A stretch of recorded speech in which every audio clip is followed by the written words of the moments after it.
नमस्कार दोस्तों, आप लोग कथा सुनिए। कथा पसंद आए तो लाइक करके ही जाइए।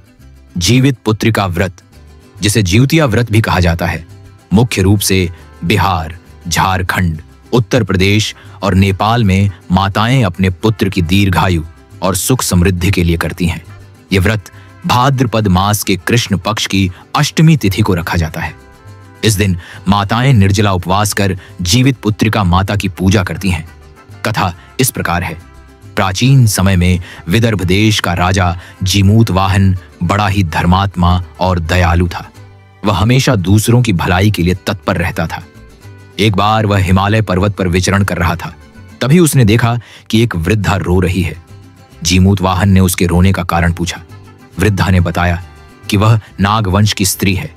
विनता और कद्रू के वंश में यह नियम था कि गरुड़ रोज एक नाग को खा जाता है। आज उसकी बारी है, इसलिए वह दुखी है। जीमूतवाहन का हृदय द्रवित हो गया। उसने वृद्धा से कहा कि वह दुखी न हो, उसके पुत्र की जगह वह स्वयं गरुड़ के सामने जाएगा। अगले दिन वह वृद्धा के पुत्र की जगह जाकर शिला पर लेट गया। जब गरुड़ आया और जीमूतवाहन को उठा ले गया, तब जीमूतवाहन ने मुस्कुराते हुए कहा कि वह नाग नहीं है, बल्कि किसी की जान बचाने के लिए आया है। गरुड़ उसकी त्याग भावना से बहुत प्रभावित हुआ और बोला कि आज से वह किसी नाग को नहीं खाएगा। इस प्रकार जीमूतवाहन ने अपने महान त्याग से अनेक प्राणियों को बचाया।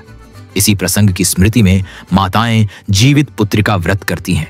यह व्रत संतान की रक्षा का प्रतीक है। माता निर्जल रहकर संतान की लंबी उम्र, अच्छे स्वास्थ्य और जीवन की समृद्धि की कामना करती है। अगले दिन व्रत का पारण कर महिलाएं अन्न जल ग्रहण करती हैं।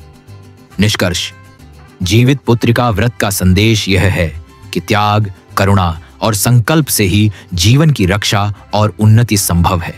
यह व्रत केवल धार्मिक अनुष्ठान नहीं, बल्कि संतान के प्रति मातृ प्रेम और समर्पण का महान प्रतीक है।